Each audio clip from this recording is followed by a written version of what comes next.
Book of mark chapter 10, mark సువార్త 10వ అధ్యాయం 35వ వచనం. జెబెదయి కుమారులైన యాకోబును యోహానును ఆయన యొద్దకు వచ్చి, బోధకుడా, మేము అడుగునదెల్లా నీవు మాకు చేయగోరుచున్నామని చెప్పగా, ఆయన, నేను మీకేమి చేయగోరుచున్నానని వారిని అడిగాను. వారు, నీ మహిమ యందు నీ కుడివైపున ఒకడును నీ ఎడమవైపున ఒకడును కూర్చుండునట్లు మాకు దయచేయమని చెప్పిరి.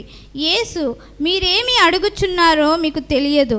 నేను త్రాగుచున్న గిన్నెలోనిది త్రాగుట అయినను, నేను పొందుచున్న బాప్తిస్మము పొందుట అయినను మీ చేత ఆగునా అని వారిని అడుగగా, వారు, మా చేత ఆగుననిరి. అప్పుడు యేసు, నేను త్రాగుచున్న గిన్నెలోనిది మీరు త్రాగెదరు, నేను పొందుచున్న బాప్తిస్మము మీరు పొందెదరు గాని నా కుడివైపునను ఎడమవైపునను కూర్చుండనిచ్చుట నా వశములో లేదు. అది ఎవరికి సిద్ధపరచబడెనో వారికే దొరుకునని వారితో చెప్పెను. 38వ వచనం అందరం చూద్దాం. యేసు, మీరేమి అడుగుచున్నారో మీకు తెలియదు. యేసు, మీరేమి అడుగుచున్నారో మీకు తెలియదు. దేవుని బిడ్డలారా, ఈరోజు దేవుడు పలికినటువంటి ఒక మాట, యేసు ప్రభు దగ్గరికి చాలా అవసరతల నిమిత్తమై ప్రజలు వచ్చేవారు. స్వస్థత నిమిత్తమై, దయ్యముల నుంచి విడుదల నిమిత్తమై చాలా రకాలుగా వచ్చేవారు. కానీ ఇక్కడ ఇద్దరు శిష్యులు, ఎవరు వాళ్ళు? 35వ వచనం ఉంది కదా, జెబెదయి కుమారులైన యాకోబు యోహాను. జెబెదయి కుమారులు వాళ్ళు, వారి పేరు యాకోబు యోహాను. వాళ్ళు దేవుని యొక్క శిష్య గుంపులో ఉన్నారు, అపోస్తలులు వారు. వారు యేసు ప్రభు దగ్గరకు వచ్చి ఒక మాట అడుగుతున్నారు. మేము అడిగినదల్లా నీవు మాకు దయచేయగోరుచున్నామని చెప్పగా, ఆయన, నేను మీకేమి చేయగోరుచున్నానని వారిని అడిగాను. దేవుని బిడ్డలారా, వీళ్ళిద్దరూ యేసు ప్రభు దగ్గరకు వచ్చి ఒక మాట అడుగుతున్నారు. మేము ఏం అడిగితే అది మాకు ఇవ్వు ప్రభా, మేము ఏం అడిగితే అది మాకు మీరు దయచేయి ప్రభా అని అడిగితే, యేసుప్రభు ఏమంటున్నాడు తెలుసా? యేసుప్రభు ఏమంటున్నాడు? 38వ వచనం, యేసు, మీరేమి అడుగుచున్నారో మీకు తెలియదు. ఏంటండి, అపోస్తలులు కదా వీళ్ళు, దేవునితో 3.5 సంవత్సరాలు తిరగడానికి సిద్ధపడిన వాళ్ళు కదా, సమస్తాన్ని విడిచిపెట్టి యేసు ప్రభుని వెంబడిస్తున్నారు కదా. వీళ్ళకు ఒకటి తెలియదంట, ఏం అడగాలనో తెలియదంట. ఏం అడగాలనో తెలియదు అంటే దాని అర్థం ఏంటి తెలుసా? ప్రార్థనలో అడిగేవన్నీ కూడా తెలియకుండానే అడుగుతాం. ఏదో అడగాలి కాబట్టి అడుగుతుంటున్నాం అంటే దాని అర్థం ఇంకొకటి, నీ ప్రార్థనలో అడగకూడనివి కూడా అడుగుతుంటావు, అడగకూడని కూడా అడుగుతుంటావు. ఈరోజు దేవుని యొక్క వాక్యంలో నుంచి నీ ప్రార్థనకు ధర ఎంతో తెలుసా? ప్రార్థనకు ధర ఉంది, నువ్వు చెల్లించాల్సిన ఒక రుసుము ఉంది.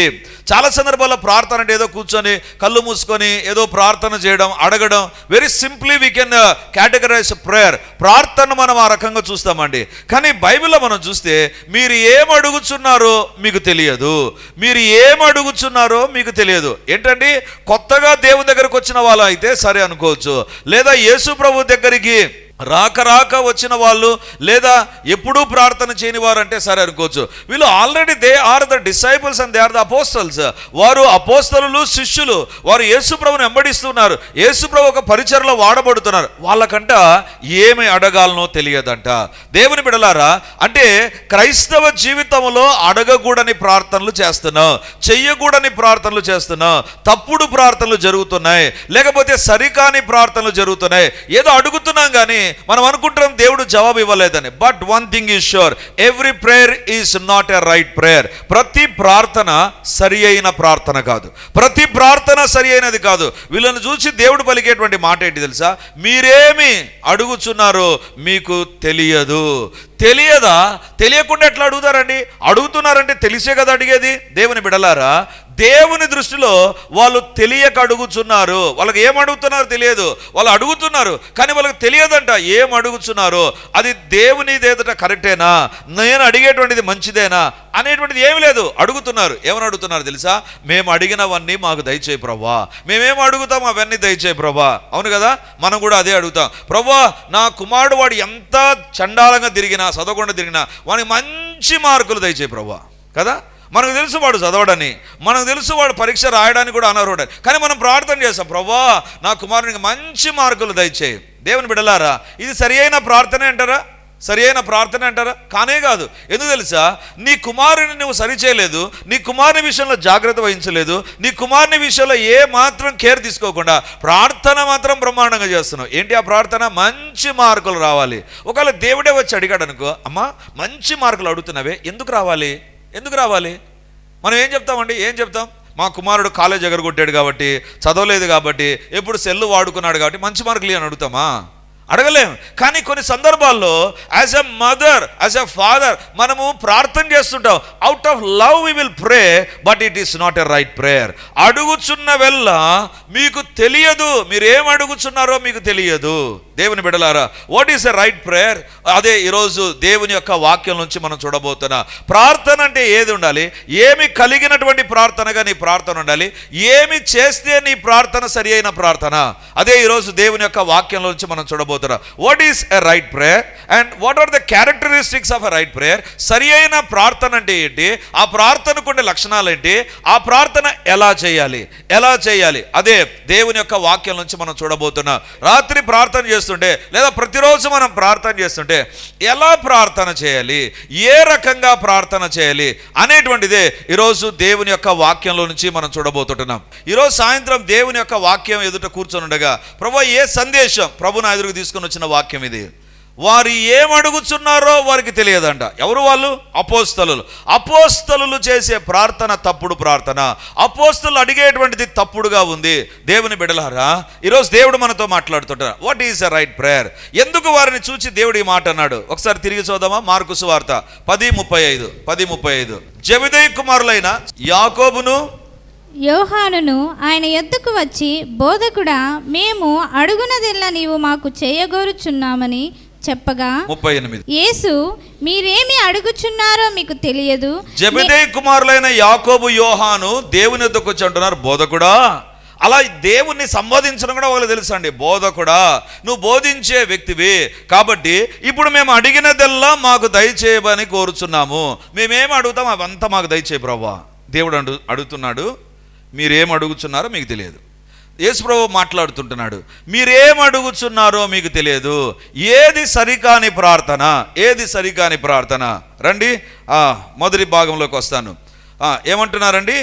మేము అడుగునదెల్లా నీవు మాకు, మార్కు 10:35, మేము అడుగునదెల్లా నీవు మాకు చేయగోరుచున్నామని చెప్పగా, మేమేమేమి అడుగుతామో అవన్నీ మాకు దయచేయ ప్రభువా, అవన్నీ మేము దయచేయ ప్రభువా. దేవుని బిడ్డలారా, ఏం కనపడుతుంది ఇక్కడ? ఏం కనపడుతుంది ఇక్కడ? 12 మంది శిష్యుల్లో యూదా ఇస్కరియోతు కూడా ఉన్నాడు. అప్పుడు యూదా ఇస్కరియోతు మిగిలిన 11 మంది శిష్యులు ఉంటే వాళ్ళలో నుంచి 2 బయటకు వచ్చారు. వాళ్ళిద్దరు జెబెదయి కుమారులైన యాకోబు, యోహాను. వీళ్ళిద్దరు వచ్చి, ప్రభువా మేము అడిగినదల్లా మాకు ఈ ప్రభువా. ఇప్పుడు పక్కనుండే వాళ్ళు ఏమనుకుంటారు? ఏమంత మేము బేకార్ క్యాండిడేట్లమా? అవునా? వీళ్ళలో ఏముంది తెలుసా? వాళ్ళు అడిగితే ఇస్తావేమో మాకు తెలుసు ప్రభువా, మేము అడిగినదల్లా మాకు దయచేయి. ప్రార్థన ఎప్పుడు తప్పుడు ప్రార్థన తెలుసా? When your prayer is surrounded by the selfish nature, స్వార్థముతో కూడిన ప్రార్థన అయితే ఆ ప్రార్థన ఎప్పటికీ తప్పుడు వైపు నడిపిస్తుంది నిన్ను. స్వార్థముతో కూడిన ప్రార్థన, ఇంకో మాట చెప్తే బాగా అర్థమవుతుంది, కక్కుర్తి పడి చేసే ప్రార్థన ఉంటుంది. అసలు దానికి ఆ ప్రార్థన మనం చేయకూడదు. కానీ ఎందుకో మనకు అనిపిస్తుంది, అది నాకు కావాలి, అది తప్పైనా కరెక్ట్ అయినా నాకు కావాలి. స్వార్థంతో కూడిన ప్రార్థన మనం ఏం అడుగుతున్నామో అర్థం కాకుండా అడిగించే రకంగా మనల్ని నడిపిస్తుంది. మనం ఏం అడుగుతున్నామో అర్థం కాదండి. స్వార్థం ఎప్పటికీ మనిషి ప్రార్థనను మార్చేస్తుంది. స్వార్థం ఎప్పటికీ మనుష్యుడు అర్థం చేసుకునే విధానాన్ని మార్చేస్తుంది. ప్రార్థన ఎలా చేయాలంట? యాకోబు పత్రిక 1వ అధ్యాయం 14, 15, 16 వచనాలు చదువుదాం. ప్రతివాడును తన స్వకీయమైన దురాశ చేత ఈడవబడి మరులు కొల్పబడిన వాడే శోధింపబడును. దురాశ గర్భము ధరించి పాపమును కనగా, పాపము పరిపక్వమై మరణమును కనును. నా ప్రియ సహోదరులారా, మోసపోకుడి. ఒక మోసాన్ని గురించి ఇక్కడ మాట్లాడుతున్నాడు దేవుడు. ఏంటి ఆ మోసం తెలుసా? 14, ప్రతివాడును తన స్వకీయమైన దురాశ, ఆశ కాదు అక్కడ, దురాశ, చెడ్డ ఆశతో ఈడవబడి మరులు కొల్పబడి ప్రార్థన చేయడం ప్రారంభిస్తాడంట, అడగడం ప్రారంభిస్తాడు. స్వార్థముతో, దురాశతో, స్వకీయమైన దురాశతో ప్రార్థన చేయడం ప్రారంభిస్తాడు, లేదా జీవించడం ప్రారంభిస్తాడు, అడగడం ప్రారంభిస్తాడు. అది ఏమవుతుంది తెలుసా? పాపం వైపు నడిపిస్తుంది. నీ స్వార్థము, నీ యొక్క దురాశ అది ఎప్పటికీ ప్రార్థన వైపు నడిపించినట్టుగానే ఉంటుంది, కానీ దురాశ వైపు నడిపిస్తుంది. లేదా బైబిల్లో వ్రాయబడింది పాపం వైపు నడిపిస్తుంది. తప్పుడు ప్రార్థన అని ఎందుకంటారు తెలుసా? ఆ ప్రార్థనలో స్వార్థం ఉంటే, ఆ ప్రార్థనలను అడిగే దాంట్లో ఖచ్చితంగా స్వార్థం ఉంటే, ఆశ తప్పు కాదు, స్వార్థముతో కూడిన ఆశ తప్పు, స్వార్థముతో కూడిన ఆశ తప్పు. దేవా మా పరిచర్యకు వస్తున్న పిల్లలందరినీ దీవించు అని ప్రార్థన చేయడం కరెక్టే. వాళ్ళని దీవించమేమో కానీ నా కొడుకు నా కూతురు మాత్రం టాప్గా ఉండాలి అంటాం. చూసావా? అది ఏంటిది అంటే వాళ్ళ కొడుకులు ఎట్లనబోని, వాళ్ళ కూతుర్లు ఎట్లనబోని, నా కొడుకు నా కూతురు. దేవుని బిడ్డలారా, వెన్ యు ఆర్ ప్రేయింగ్, దేవుడు దేన్ని చూస్తాడు తెలుసా? ప్రార్థన చేస్తున్నావా లేదా కాదు, అది ఎలాంటి ప్రార్థనో దేవుడు చూస్తాడు. వీళ్ళు వచ్చి అడుగుతున్నారు, ప్రభా 12 మంది ఏం అడిగినా అడగపోయినా వాళ్ళేం పట్టించుకోదు ప్రభా, మేము అడిగినదంతా మాకు ఇచ్చేసే ప్రభా, మేమేం అడుగుతాము అంటే వాళ్ళు అంటున్నారు, ప్రభా నీ దగ్గరికే వస్తున్నాం, నువ్వు బోధకుడవు అని తెలుసు మాకు, నీ దగ్గరికే వస్తున్నాం, నువ్వు ప్రార్థనలకు ఇంచువాడు, కానీ కండిషన్ ఏంటి తెలుసా? మేము అడిగిందంతా ఇచ్చేసేయి, మేము అడిగిందంతా మాకు దయచేసేయి. దేవుని బిడ్డలారా, దేవుని దగ్గరకు వచ్చి అసలు ప్రభా ఈ ప్రార్థన కరెక్టేనా అని ఆలోచించడంలే వీళ్ళు. నేను చేసే ప్రార్థన కరెక్టేనా అని అడగడంలే. నేను దేవుని దగ్గర ఇది అడగొచ్చా అనేటువంటిది లేదు. ఏమడుగుతున్నారు? మేము అడిగినదెల్లా. ప్రార్థన చేసేటప్పుడు గుర్తుంచుకో, దేవుడు నీ స్వభావాన్ని చూస్తాడు, నీ స్వభావాన్ని చూస్తాడు. నువ్వు ఎలాంటి స్వభావంతో ప్రార్థన చేస్తున్నావు, ఎలాంటి ఉద్దేశంతో ప్రార్థన చేస్తున్నావు, ఎలాంటి ఆలోచనతో ప్రార్థన చేస్తున్నావు, దేవుడు దాన్ని చూడడం ప్రారంభిస్తాడు. దేవా నాకు లోన్ ఇవ్వు ప్రభా అని నువ్వు అడుగుతున్నావా? అసలు ఆ లోన్ దేనికోసం అడుగుతున్నావు? తాగడానికి అడుగుతున్నావా? తిరగడానికి అడుగుతున్నావా? పాపం చేయడానికి అడుగుతున్నావా? దేనికోసం అడుగుతున్నావు? దేవుని దగ్గర అడుగుతున్నావు. దేవా నన్ను దీవించు, దాని వెనక ఏముంది అది చూడడం ప్రారంభిస్తాడు. దేవుడు అడుగుతున్నాడు, మీరు ఏమడిగారు? మేము ఏమడిగినదెల్లా మేము ఏమడిగినా అది మాకు ఇచ్చేయి. కానీ దేవుడు అడుగుతున్నాడు, మీరేం అడుగుతున్నారో మీకు తెలియదు. స్వార్థముతో కూడిన, నీలో పాపమున్నా, నీలో తప్పు ఉన్నా అవన్నీ ప్రక్కన పెట్టి, దేవా నన్ను దీవించు, నన్ను గొప్పగా ఆశీర్వదించు. మనం చేసే పనులన్నీ ప్రక్కన పెట్టేస్తాం. పాడు పనులని మనకు తెలుసు, తప్పుడు పనులని మనకు తెలుసు. ప్రార్థన మాత్రం ఎట్లుంటో తెలుసా? ప్రభా నన్ను గాక ఇంకెవరిని దీవించడానికి వీల్లేదు ప్రభా. దేవుని బిడ్డలారా, గుర్తుంచుకోండి, స్వార్థమా దేవుని చిత్తమా? నేను అడిగేటువంటిది నా స్వార్థముతో అడుగుతున్నానా, లేదా ఇది నేను అడిగితే ఇది దేవుని చిత్తమేనా, దేవునికి నచ్చుతుందా, ఈ రకంగా అడగడం కరెక్టేనా అనేటువంటిది ఆలోచించాం. అడుగుతా నోటికి ఏదొస్తే అది అడుగుతున్నామా? దేవుడు అడుగుతాడు, is it out of your selfish nature? నీ స్వార్థంతో అడుగుతున్నావా? గుర్తుంచుకోండి, ఎప్పటికీ స్వార్థం చిన్నగా ఉంటుంది, కానీ పెద్ద నష్టానికి స్కెచ్ చేస్తుంది. ఇది అర్థం కావాలంటే ఒక మాట చెప్తాను. చేపలు పట్టేవాడు ఏ రకంగా పడతాడు? 2-3 రకాలుగా పడతారు కదా. ఒకటి వల వేసి పడతారు, రెండవదిగా ఎర్రను వాడు ఉపయోగిస్తాడు చేపలు పట్టేవాడు. చేప ఏం చేస్తుంది తెలుసా? దానికి ఉన్నటువంటి చిన్న ఆహారాన్ని చూస్తుంది, ఆహారం దగ్గరికి వస్తుంది, కానీ దాని వెనక ఉన్నటువంటి ఒక హుక్కు, ఆ ఆహారం లోపల దాన్ని పట్టుకునే ఒక హుక్కు ఉంటుంది, అది గమనించదు. పైన ఒకడు కూర్చున్నాడు, అది గమనించదు. ఆ హుక్కుకు పైన కనెక్ట్ చేయబడి ఉంటుంది, నన్ను బయటికి లాగేస్తాడు, అది చూడదు. చేప ఎప్పటికీ ఏం చూస్తుందో తెలుసా? నా ఎదుట ఆహారం వచ్చేది, తినాలి, మిగిలిన చేపలకంత రాలి, నాకు వచ్చి తొందరగా తినేద్దాం అని పట్టుకుంటుంది. అయిపోయి ఆ గాలంకి చిక్కుంటుంది, అంతే. అంతవరకు తిరుగుతున్నటువంటి చేప చిక్కుబడిపోతుంది. స్వార్థం అదే. నువ్వు స్వార్థంతో ఒకటి అడుగుతుంటావు, నీకు తెలియదు సాతాను దాని వెనక ఒక స్కెచ్ వేసింటాడు. స్వార్థముతో నువ్వు చేసే ప్రార్థన నీకు ఒక నష్టాన్ని తీసుకొని వస్తుంది. నీ ప్రార్థన ఆశను బట్టి ఉందా, లేదా అది నేను చేసే ప్రార్థన కరెక్టేనా? ఒక్కసారి మనం అడగాలి, దేవా నేను అడిగే ప్రార్థన సరి అయిన ప్రార్థనేనా అనేటువంటి ఆలోచన చేయకుండా నోటికి ఏదొస్తే అది అడగడం మంచిది కానే కాదు. దేవుడు అంటున్నాడు, మీరేం అడుగుతున్నారో మీకు తెలుసా? Though you are apostles, though you are disciples, though you are following me, నన్నే వెంబడిస్తున్నారు, కానీ మీరేం అడుగుతున్నారో మీకు తెలియదు. మీరేం అడుగుతున్నారో తెలియదు. దేవుని బిడ్డలారా, ప్రార్థనలో స్వార్థం కనబడకూడదు. కోరిక ఉండొచ్చు, ఆశ ఉండొచ్చు. Is it overtaking selfish nature, స్వార్థాన్ని ఏమైనా బయటకు బాగా చూపించేటువంటిదిగా ఉందా? దేవా నాకు బంగారు చైన్ దయచేయి ప్రభా. తప్పు కాదు. దేనికోసం అడుగుతున్నావు? దేనికోసం?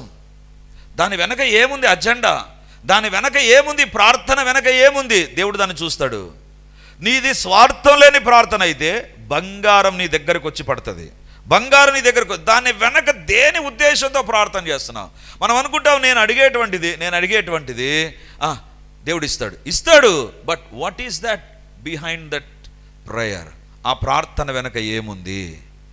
స్వార్థముతో కూడిన ప్రార్థన చేస్తుంటే దేవుడు అంటున్నాడు, మీరేం అడుగుతున్నారో మీకు తెలియదు.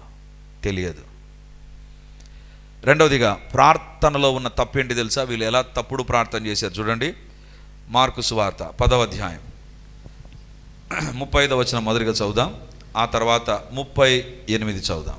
జెబెదయి కుమారులైన యాకోబును యోహానును ఆయన యొద్దకు వచ్చి, బోధకుడా, మేము అడుగునదెల్లా నీవు మాకు చేయగోరుచున్నామని చెప్పగా, యేసు, మీరేమి అడుగుచున్నారో మీకు తెలియదు. నేను త్రాగుచున్న గిన్నెలోనిది త్రాగుట అయినను, నేను పొందుచున్న బాప్తిస్మం పొందుట అయినను మీ చేత అగునా అని వారిని అడుగగా. చాలు. ఇప్పుడు దేవుని వాళ్ళు అడుగుతున్నారు, ప్రభువా మేము ఏం అడిగినా ఇవ్వు. దేవుడు అడిగాడు ఏంటి? పరలోకంలో నీ కుడి వైపున నేనుండాలి, ఎడం వైపున మా అన్న ఉండాలి. ఈ 10 మంది ఎక్కడన్నా పోని, 10 మంది మేము కలిసిన్నాం కదా ఇంతకాలము, వీళ్ళు ఎక్కడైనా పోని, నీ కుడి ప్రక్కన నేనుండాలి, నీ ఎడం ప్రక్కన నేనుండాలి. వీళ్ళిద్దరే కాదు, వాళ్ళమ్మ కూడా వచ్చింది మళ్ళీ రికమెండేషన్. వాళ్ళమ్మ కూడా వచ్చి, నా కొడుకు ఒకడు కుడి వైపున ఉండాలి, ఒకడు ఎడం వైపున ఉండాలి. అప్పుడు ఏమని చెప్పాలి? యేసు ప్రభు ఎందుకమ్మా అడుగుతున్నావు అనాలి. అలా ఏమనలేదు, సింపుల్గా ఒక మాట అంటున్నాడు, నేను త్రాగుచున్న గిన్నెలోనిది త్రాగగలరా? అసలు వీళ్ళు అడిగింది ఏంటి? నీ పరలోకంలో నీ సింహాసనం కుడి వైపున ఒకరు కూర్చోవాలి, ఎడమ కూర్చోవాలి, వద్దు అని చెప్పాలి. అలా చెప్పకుండా దేవుడు ఏం చేస్తున్నాడు తెలుసా? అసలు మీరు ఏం అడుగుతున్నారో మీకు తెలియదని చెప్పిన దేవుడు ఇప్పుడు ఏమంటున్నాడంటే, నేను త్రాగుచున్న గిన్నెలోనిది నువ్వు త్రాగగలరా? యేసుప్రభు ఏ గిన్నెలో తాగాడు? లూకా సువార్త 22వ అధ్యాయం 42. తండ్రి, ఈ గిన్నె నా యొద్ద నుండి తొలగించుటకు నీ చిత్తమైతే తొలగించుము, అయినను నా ఇష్టము కాదు, నీ చిత్తమే సిద్ధించునుగాక అని ప్రార్థించెను. 10:38 మార్కులో ఏమన్నాడు? నేను త్రాగుచున్న గిన్నెలోనిది త్రాగగలరా? అసలు ఏ గిన్నెలో తాగాడు యేసు ప్రభు? ఇక్కడ లూకా 22:43 అంటది, తండ్రి సాధ్యమైతే ఈ గిన్నె నా యొద్ద నుండి తొలగించు, లేని ఎడల నీ చిత్తమే సిద్ధించునుగాక. దేవుని బిడ్డలారా, అక్కడ ఏముంది? దేవుడు ఒక పని కోసం యేసు ప్రభును పంపించాడు. ఆ పని చెయ్యకుండా చాలా రకాలైనటువంటి వాటిని చూస్తున్నాడు అక్కడ. అంటే శిలువ మరణం పొంది లోకానికి రక్షణ భాగ్యం ఇవ్వడానికి యేసు ప్రభు భూలోకానికి వచ్చాడు.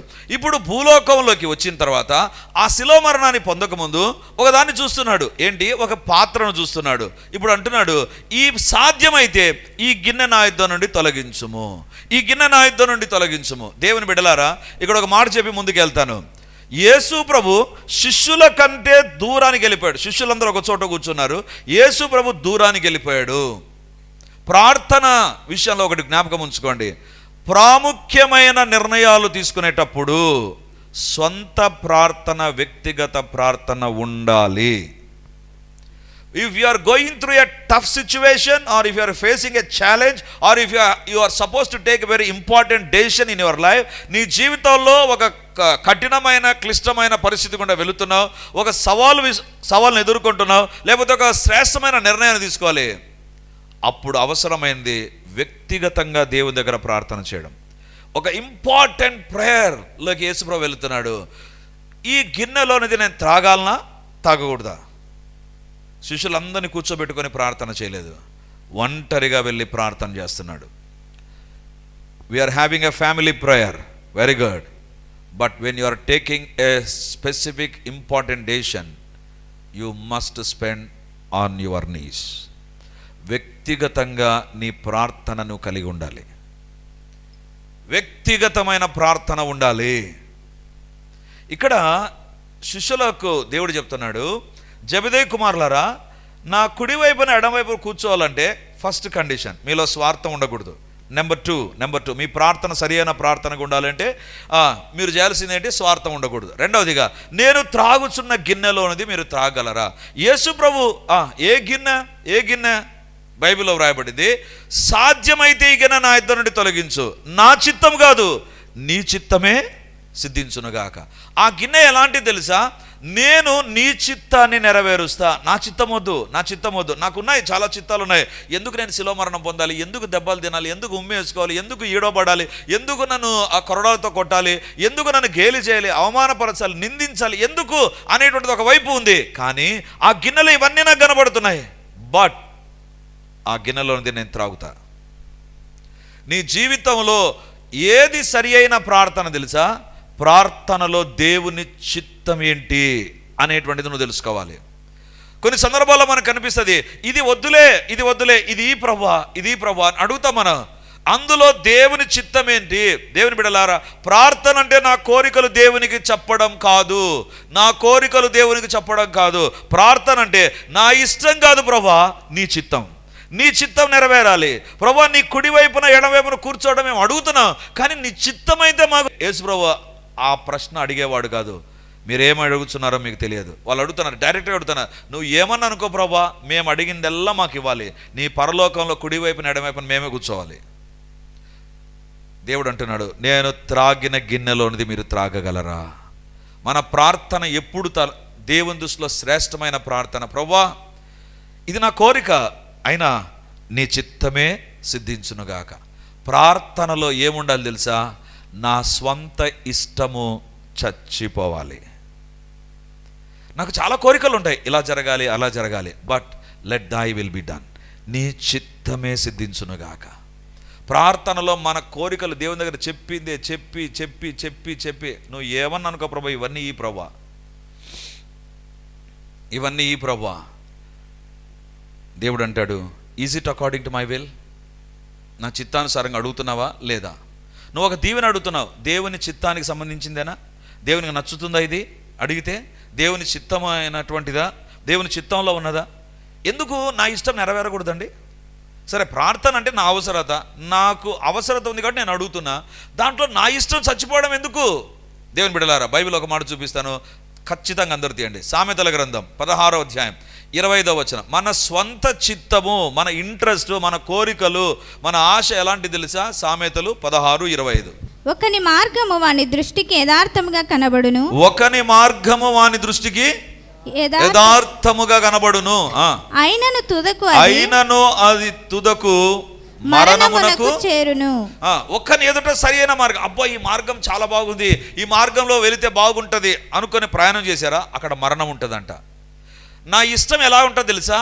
నాకు నచ్చినటువంటిది ఏ రకంగా ఉంటుందో తెలుసా? నేను అడుగుతా, నాకు ఇది కావాలి, కానీ అడుగుతున్న మార్గంలో ఏదుందో నాకు తెలియదు. కానీ దేవా, నీ చిత్తానుసారంగా నాకు దయచే ప్రభు అని అడిగితే దేవునికి నువ్వు ఫ్రీ హ్యాండ్ ఇస్తున్నావు. దేవుని బలవంతం చేయడంలా, దేవుని దగ్గర ఖచ్చితంగా నాకు దయచే ప్రభు అని ధర్నా చేయడం కాదు. ప్రార్థన అంటే ఏంటి తెలుసా? నేను అడుగుతున్నా, but you know the best. నీకు శ్రేష్టమైన తెలుసు ప్రభా, నీకు ఉన్నతమైన తెలుసు ప్రభా, అది నాకు కావాలి. ప్రార్థనలో నీ ఇష్టం చచ్చిపోయిన ప్రార్థనగా దేవుడు చూడాలి. నేను అడిగిందంతా ఇచ్చే ప్రభా, ఎందుకేవో అని ధర్నా చేసే ప్రార్థనలు నీ జీవితానికి క్షేమకరం కాదు. ఎందుకు తెలుసా? అది నీకు తెలుస్తుంది నేను అడగాలి అని, కానీ ఏం జరుగుతుందో తర్వాత అనేటువంటిది నీకు తెలియదు. ఒకని ఎదుట సరి అయినదిగా కనబడు మార్గం కలదు, అయినా అది తుదకు మరణానికి దారితీస్తుంది. సరి అయిన మార్గమే, అది చాలా బాగుంది, క్లీన్గా ఉంది, రోడ్ బాగుంది, హైవేగా ఉంది, ఎవ్రీథింగ్ ఈజ్ పర్ఫెక్ట్, కానీ అందులో వెళితే ఒక మరణం ఉంటుంది. దేవుడు అంటాడు, అది వద్దు, ఇంకొక మార్గంలో వెళ్ళు, ఇంకొక మార్గం మంచిది నీకు. ఈరోజు దేవుడు అడుగుతుంటున్నాడు, హౌ ఈజ్ అవర్ ప్రేయర్స్? నేను అడిగింది ఎందుకేవో ప్రభా, ఎందుకు దయచేవు ప్రభా? దేవుని బిడ్డలారా, నీ మార్గం ఏ రకంగా ఉంటుందో నీకు తెలియదు, నీ చిత్తం ఏ మార్గంలో నడిపిస్తుందో కూడా నీకు తెలియదు. కానీ దేవుని చిత్తం అయితే అద్భుతంగా దేవుడు నడిపించడం ప్రారంభిస్తాడు. దేవుని బిడ్డలారా, దేవుని చిత్తములోనే దేవుని మహిమ ఉంటుంది, నీ చిత్తములో ఉండదు దేవునికి మహిమ. ప్రార్థనలో నేను అడిగిందే ఇవ్వాలి, దేవుడు దయచేయాలి. నో, అందుకే నా చిత్తం కాదు నీ చిత్తమే సిద్ధించునుగాక. ఆ గిన్నెలో అవమానం ఉంది, అయినా నీ చిత్తమే సిద్ధించునుగాక. నీవు ఏం చేయమంటే అది చేస్తాను ప్రభా, ఈ గిన్నె నా ఇద్దరు నుండి తొలగించు. కాదు, నీ ఇష్టము చచ్చిపోయిన ప్రార్థనగా దేవుడు చూడాలి. మన జీవితంలో కొన్ని సందర్భాలు మన ఇష్టం ఆశీర్వాదాన్ని ఆలస్యం చేస్తుంది, కానీ దేవుని చిత్తానికి వదిలేసామా, దేవుడు తగిన సమయంలో మనల్ని దీవిస్తాడు. అందుకే ఈరోజు దేవుడు మనతో మాట్లాడుతున్నాడు. వీళ్ళని చూసి దేవుడు, మీరేం అడుగుతున్నారో, మీరు ఏం ప్రార్థన చేస్తున్నారో మీకు తెలియదు. ఎందుకు? అది స్వార్థంతో కూడిన ప్రార్థన. రెండవదిగా, దేవుని చిత్తానికి వ్యతిరేకమైన ప్రార్థన అని ప్రభు ఎదుట అందరం కలిసి ప్రార్థన చేద్దాం. ధర చెల్లించాలి. ఏంటి? స్వార్థము లేకుండా ఉండాలి, దేవుని చిత్తానికి లోబడాలి, నీ చిత్తం నెరవేరాలని ప్రార్థించవద్దు. మూడవదిగా, ఒకవేళ ప్రార్థన చేస్తూ ఉండగా శ్రమ గుండా వెళుతున్నావా, స్టిల్ కంటిన్యూ టు ప్రే. నీవు ప్రార్థనగా చెల్లించాల్సిన వెల ఏంటి తెలుసా? ధర ఏంటి తెలుసా? స్వార్థం లేకుండా, పాపం లేకుండా, దేవుని చిత్తానికి లోబడి, దేవుని బిడ్డగా ప్రతి విషయంలో, అది సింహాల గుహ అయినా, ఎర్ర సముద్రం వద్ద అయినా, ఎరికో గోడల దగ్గర అయినా ప్రార్థించడం ఆగిపోకూడదు. ప్రార్థిస్తాం. ప్రార్థనలు అందరం ఏకీభవించి, దేవా నా జీవితంలో ఏకీభవించి ప్రార్థన చేయడానికి నాకు సహాయం చేయండి, ప్రార్థన వదిలిపెట్టగానే చేయడానికి సహాయం చేయండి. ప్రతి ఒక్కరం నీ జీవితంలో దైవిక సహాయం కలుగునట్లుగా ప్రార్థన నీ జీవితంలో ఆగిపోకూడదు. ప్రార్థనలో స్వార్థం ఉండకూడదు. ప్రార్థన చేస్తున్న వ్యక్తిగా నీలో పాపం ఉండకూడదు. ప్రార్థన చేసే వ్యక్తిగా దేవుని చిత్తానికి లోబడు. ప్రార్థన చేసే వ్యక్తిగా ప్రతి శ్రమను ధైర్యంగా ఎదుర్కో, ప్రతి కష్టాన్ని ధైర్యంగా ఎదుర్కో. దేవా నాకు సహాయం చేయి, అత్యధికమైన విజయం నాకు కలగాలి, అత్యధికమైన ఆశీర్వాదం నాకు కలగాలి. దేవా ప్రార్థన వదిలిపెట్టకూడదు, పట్టుదలతో ప్రార్థన చేయాలి, విడిచిపెట్టక మాటికి ఎడతెగక ప్రార్థన చేయాలి. ప్రభా దేవా నాకు సహాయం చేయి. అందరం అడుగుదాం. హల్లెలూయా. గొప్ప దేవానికి వందనాలు, సైన్యములకు అధిపతివైన దేవానికే స్తోత్రాలు, గనుడవైనటువంటి దేవానికి వందనాలు, అద్వితీయ సత్య దేవానికి స్తోత్రాలు. ప్రభా రాజాది రాజానికి వందనాలు, మహాగనుడానికి స్తోత్రాలు, ఓ శక్తిమంతుడానికి వందనాలు చెల్లిస్తున్నాం. యేసు నామమందు అసలు ఏ ప్రార్థన మీ దృష్టిలో విలువ కలిగింది, ఏ ప్రార్థన మేము చెయ్యాలి అనేటువంటిది ఈరోజు మాకు తెలియజేశారు. ప్రభా దేవా, శిష్యులు అపోస్తలులుగా ఉంటూ వారు ఏమడుగుతున్నారో వారికి తెలియక అడిగారు. ప్రభా అవును దేవా, మేము కూడా తెలియక ఏదంటే అది అడుగుతున్నామని ఈరోజు నీ వాక్యం ద్వారా మాతో మాట్లాడారు. నాయన ప్రార్థనలో ఏముండాలో, ఏమి మా ప్రార్థన నీకు సంతోషాన్ని ఇస్తుందో, ఎలాంటి ప్రార్థన విలువ కలిగిందో రోజు మేము తెలుసుకున్నాం. ప్రభా మాలో ఎక్కడ స్వార్థముతో కూడిన ప్రార్థనలు మేము చేస్తూ ఉన్నాం, మన్నించండి నాయన. మీ రక్తమములు శుద్ధి చేయండి. ప్రభా స్వార్థముతో కూడిన ప్రార్థనలు చేయక నీ చిత్తానికి లోబడే ప్రార్థనలే మేము చేయుదుముగాక. దేవా మీ చిత్తానికి వ్యతిరేకమైన ప్రార్థనలు ఎన్నడూ మా నోటి నుంచి రాకుండా కాపాడండి. Lord, if you are allowing us to go through a tough situation, దేవా ఆ సమయంలో కూడా మేము విసుగక ప్రార్థించుదుముగాక, పట్టుదలతో ప్రార్థించుదుముగాక. ఒక సవాలు ఎదుట, ఒక శోధన ఎదుట, ఒక ఛాలెంజ్ ఎదుట నాయన మేము పట్టుదల కలిగి ప్రార్థన చేయుదుముగాక. శిలువ మరణం పొందుతూ మీరు ప్రార్థన చేశారు ప్రభా, శ్రమలు గుండా వెళుతూ ప్రార్థన చేశారు. మేము కూడా ప్రతి కష్టములో ప్రార్థన వదిలిపెట్టకుండా ప్రార్థించుదుముగాక. నాయన మీకే స్తోత్రాలు చెల్లిస్తూ, నాయన మీరే మాకు తోడుగా ఉండండి, మీ బలమైన ఆత్మకార్యాలు జరిగించండి. ఎల్లప్పుడూ మీ చిత్తానికి విధేయులమై ఉందుముగాక, మీకు లోబడి జీవించుదుముగాక, మా స్వచిత్తాన్ని ప్రక్కన పెట్టుదుముగాక. ప్రతి పరిస్థితుల్లో నమ్మకంగా, యథార్థంగా, భక్తిగా నిన్ను సేవించే కృప మాకు కలుగునుగాక. నాయనా మీకే వందనాలు, స్తుతులు, స్తోత్రాలు చెల్లిస్తూ నజరేయుడును సర్వోన్నతుడైన యేసు నామమందు ప్రార్థించి అడిగి పొంది ఉంటున్నాము తండ్రి. ఆమేన్, ఆమేన్, ఆమేన్.